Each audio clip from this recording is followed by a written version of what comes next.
RJ Classes 2.0। नमस्कार दोस्तों, मैं आरजे सिद्धार्थ आरजे क्लासेस 2.0 में आपका स्वागत करता हूं। मित्रों, आपने हमारे चैनल को बहुत सपोर्ट किया, इसके लिए आपको बहुत बहुत धन्यवाद।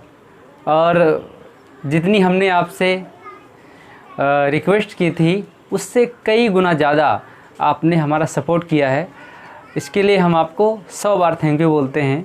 और जो मैंने आपसे वादा किया था कि मैं पीछे नहीं हटूँगा, तो उस वादे को निभाते हुए मैथ और जीएस आपको रेगुलर मिल रहा है।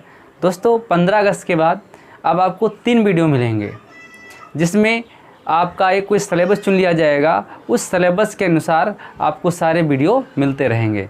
और यदि आपको कुछ विशेष आवश्यकता है तो उसके लिए आप कमेंट कर सकते हैं, हम कोशिश करेंगे उस टॉपिक्स पर वीडियो बनाने के लिए। चलिए दोस्तों, आज देखते हैं संविधान की एक और कड़ी, राज्यपाल। दोस्तों, राज्यपाल संविधान के भाग 6 में है।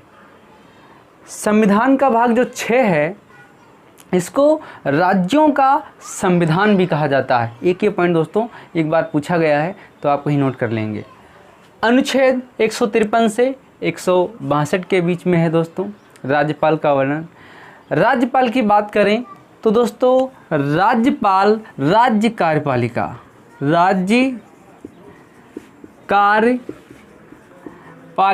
का संवैधानिक प्रमुख होता है। संवैधानिक प्रमुख होता है। क्या दोस्तों होता है? राज्य कार्यपालिका का संवैधानिक प्रमुख होता है राज्यपाल। लेकिन दोस्तों, वास्तविक यदि हम बात करें तो हमारा मुख्यमंत्री होता है। क्या होता है? मुख्यमंत्री होता है। एक ये पॉइंट दोस्तों आप नोट कर लेंगे। राज्य कार्यपालिका का संवैधानिक प्रमुख राज्यपाल होता है, और दोस्तों जो वास्तविक ये मुख्यमंत्री होता है।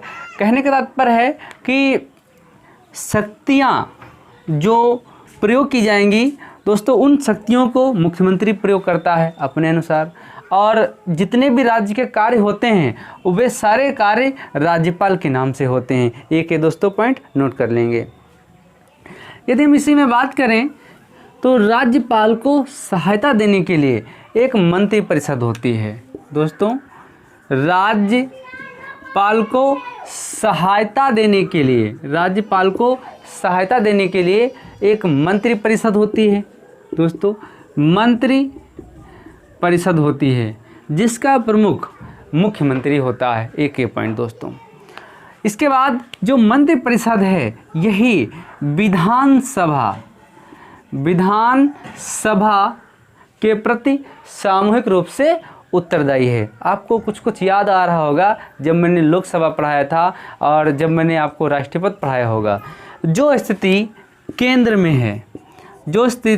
केंद्र में राष्ट्रपति की है, किसकी? राष्ट्रपति की है, वही स्थिति दोस्तों राज्य में राज्यपाल की है।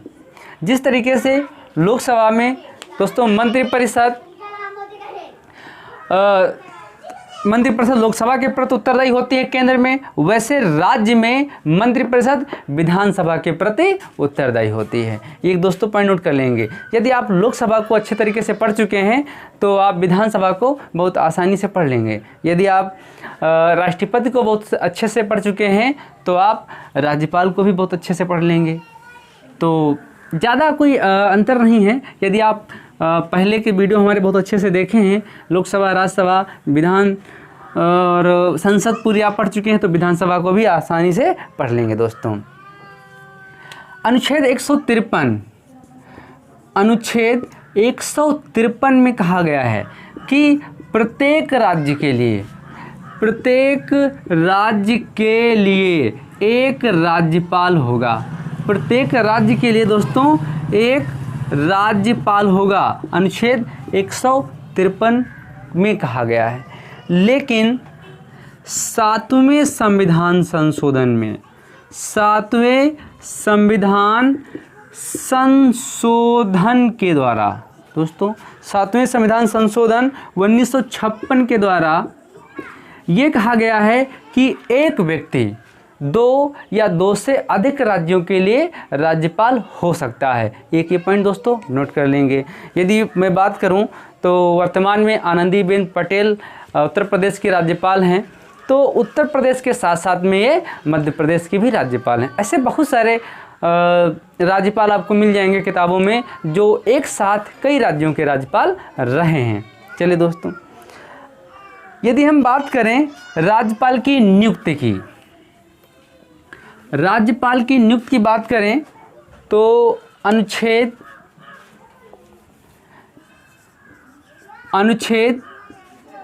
155 के अनुसार, अनुच्छेद 155 के अनुसार राज्यपाल की नियुक्ति कौन करता है दोस्तों? राष्ट्रपति करता है, राष्ट्रपति करता है। एक ये पॉइंट आप नोट कर लेंगे दोस्तों। अनुच्छेद 155 के तहत राज्यपाल की नियुक्ति राष्ट्रपति करता है। राष्ट्रपति किसे नियुक्त करेगा? ये राष्ट्रपति की स्वाभाविक शक्ति नहीं है, जिसको वो चाहे नियुक्त कर दे, ऐसा नहीं है दोस्तों। मंत्रिपरिषद, मंत्रिपरिषद जिसको नामित करती है या जिसको लिखित रूप से जिसका नाम राष्ट्रपति को दिया जाता है, उसी व्यक्ति को ये नियुक्त करता है राज्यपाल के पद पर। तो आप ये पॉइंट कर लेंगे, नोट कर लेंगे दोस्तों। अनुच्छेद 155 के तहत राज्यपाल की नियुक्ति कौन करता है? राष्ट्रपति करता है। कैसे करता है? जिसको मंत्रिपरिषद, जिसका नाम मंत्रिपरिषद राष्ट्रपति के समक्ष रखती है दोस्तों। तो आप ये पॉइंट नोट कर लेंगे। और एक चीज़ है कि राज्यपाल का जो दोस्तों पद है, राज्यपाल का जो पद है ये स्वतंत्र संवैधानिक पद है, स्वतंत्र संवैधानिक पद है। एक पॉइंट ये नोट कर लेंगे, ये 2 बार एग्जाम में पूछा गया है यूपीपीएससी में कि राज्यपाल का पद संवैधानिक पद है या अधीन पद है, तो आप या स्वतंत्र पद है, तो राज्यपाल का पद स्वतंत्र संवैधानिक पद है। एक ये पॉइंट दोस्तों आप नोट कर लेंगे। बहुत अच्छा पॉइंट है और मैं वही सारे पॉइंट बताऊंगा जो एग्ज़ाम के दृष्टिकोण से बहुत महत्वपूर्ण है दोस्तों। बात करें राज्यपाल की योग्यताएं, अनुच्छेद 157, अनुच्छेद 157 में राज्यपाल की योग्यताएं वर्णित हैं। राज्यपाल की योग्यताएं क्या हैं दोस्तों? योग्यताएं अनुच्छेद 157 के अनुसार। चलिए, इसमें कहा गया दोस्तों, देखिए 2 योग्यताएं बहुत महत्वपूर्ण हैं। कौन सी योग्यता? एक ये दोस्तों योग्यता महत्वपूर्ण है कि वो भारत का नागरिक हो, भारत का नागरिक हो। एक ये महत्वपूर्ण है। ऐसा नहीं है कि वो जन्म से हो, जन्म से हो, ऐसा नहीं है दोस्तों कि वो जन्म से हो, सिर्फ वो भारत का नागरिक हो। एक ये बात कही गई है संविधान में।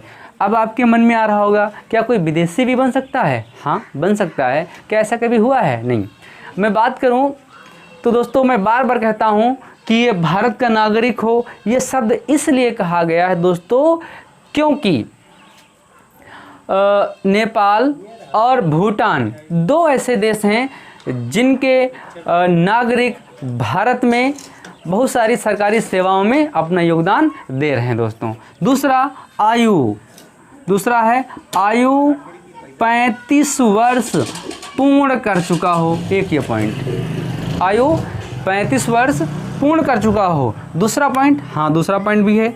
दूसरा पॉइंट है कि वो लाभ के पद पर ना हो, लाभ के पद पर ना हो। एक ये पॉइंट है दोस्तों, लाभ के पद पर ना हो। यदि लाभ के पद पर है तो उसको उस दिन से पदमुक्त कर दिया जाएगा जिस दिन से वो राज्यपाल की शपथ लेगा, मतलब वो सरकारी नौकरी में ना हो। विधानमंडल, विधानमंडल या संसद के किसी भी सदन का सदस्य ना हो। यदि वो सदस्य है तो उसकी सदस्यता मुक्त कर दी जाएगी दोस्तों। एक ये पॉइंट आप नोट कर लेंगे। अब दोस्तों बात करें जो लाभ की पद है अनुच्छेद 158 में कहा गया है कि वो किसी लाभ के पद पर ना हो। चाहो तो ये अनुच्छेद भी पूछ सकते हैं, वैसे जनरली ज़्यादा अनुच्छेद पूछे नहीं जाएंगे। अब तो पैटर्न ही बदल गया है एग्जाम के दृष्टिकोण से। दोस्तों कार्यकाल की बात करते हैं। कार्यकाल की बात करते हैं। देखिए दोस्तों, अनुच्छेद 156 में कहा गया है कि राज्यपाल राष्ट्रपति के प्रसाद पर्यंत पद धारण करेंगे या पद धारण होगा। यह अनुच्छेद 156 में कहा गया है। लेकिन जनरली ये 5 वर्ष तक पद पर बने रहते हैं। इसके बीच में चाहे तो त्यागपत्र दे सकता है, इसके बीच में चाहे तो राष्ट्रपति राज्यपाल को हटा सकता है, और इसको न्यायालय में चुनौती भी नहीं दी जा सकती है। जिस समय दोस्तों कांग्रेस की सरकार गई थी और बीजेपी की सरकार आई भारत में, वैसे आप लोगों ने देखा होगा, शायद आपको स्मरण हो, बहुत सारे राज्यों के राज्यपालों को हटा दिया गया था और काफ़ी इस पर विवाद भी हुआ था। लेकिन वो विवाद निराधार थे, उनको कोर्ट नहीं ले जाया जा सका। तो आप कह सकते हैं कि अनुच्छेद 156 के तहत कार्यकाल बताया गया है राज्यपाल का, जो कि दोस्तों राज्यपाल राष्ट्रपति के प्रसाद पर्यंत होता है। वैसे जनरली 5 वर्ष का कार्यकाल होता है। इसके बीच में वो अपना त्यागपत्र दे सकता है या फिर राज्यपाल को राष्ट्रपति हटा सकता है। दोस्तों और एक पॉइंट ये दोस्तों, यदि किसी राज्यपाल को हटा दिया गया है या कोई ऐसा राज्यपाल है जो स्वतः त्यागपत्र देता है, या कोई ऐसा राज्यपाल है दोस्तों कि जिसका कार्यकाल समाप्त हो गया हो, तो तब तक वो अपने पद पर रह सकता है। मैंने शब्द यूज किया कि रह सकता है, जब तक कोई दूसरा व्यक्ति वहाँ पर राज्यपाल के पद पर ना आ जाए। एक ये पॉइंट दोस्तों आप नोट कर लेंगे। शपथ देख लेते हैं दोस्तों। शपथ 159 के अनुसार, अनुच्छेद 159 के अनुसार शपथ देख लेते हैं। दोस्तों जिस राज्य का कोई व्यक्ति राज्यपाल नियुक्त होगा, वहाँ पर जो उच्च न्यायालय है उसका मुख्य न्यायाधीश शपथ दिलाएगा। एक ये पॉइंट आप नोट कर लेंगे, शपथ दिलाएगा दोस्तों। एक ये बहुत महत्वपूर्ण पॉइंट है। वेतन की दोस्तों हम बात कर लें। वेतन तो राज्यपाल को राज्य की संचित निधि से वेतन दिया जाता है। साथ में संसद विधि बना करके दोस्तों, संसद विधि बना करके राज्यपाल की अन्य सेवाओं को निःशुल्क प्रदान करती है और आवास वगैरह दोस्तों निःशुल्क प्रदान करती है। वेतन एवं भत्ते निर्धारित भी संसद ही करती है। जिस समय दोस्तों कोई राज्यपाल अपने पद पर रहता है, तब तक उसके वेतन में कटौती नहीं की जाएगी। एक ये पॉइंट दोस्तों बहुत महत्वपूर्ण है, आप नोट कर लेंगे। दोस्तों बात करें कि उत्तर प्रदेश की प्रथम राज्यपाल कौन थी या प्रथम राज्यपाल, तो दोस्तों यूपी की प्रथम राज्यपाल सरोजनी नायडू थी। ये दोस्तों यूपी की ही नहीं, भारत की भी प्रथम महिला थी।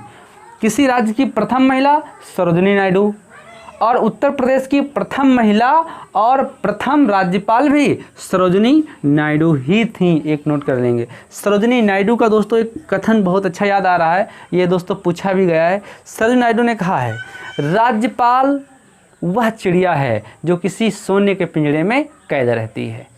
राज्यपाल वह चिड़िया है जो कि सोने के पिंजरे में कैद रहती है। तो दोस्तों ये पॉइंट बहुत अच्छा है, आप नोट कर सकते हैं। तो मैं उम्मीद करता हूं कि राज्यपाल आपको अच्छे से समझ में आ गया होगा। अगला जो हमारा वीडियो आएगा वो राज्यपाल की शक्तियों से संबंधित आएगा।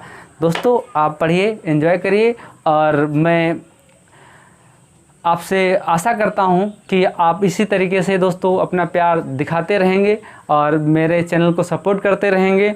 आपका जो लक्ष्य है वो आपको बहुत जल्दी मिले। मैं ऊपर वाले से दुआ करता हूँ कि आप जो सोचकर मुझे देख रहे हैं, पढ़ रहे हैं, वो आपकी दुआ कबूल हो। इसी शब्दों के साथ आपसे मैं विदा लेना चाहूँगा। धन्यवाद दोस्तों, नमस्कार।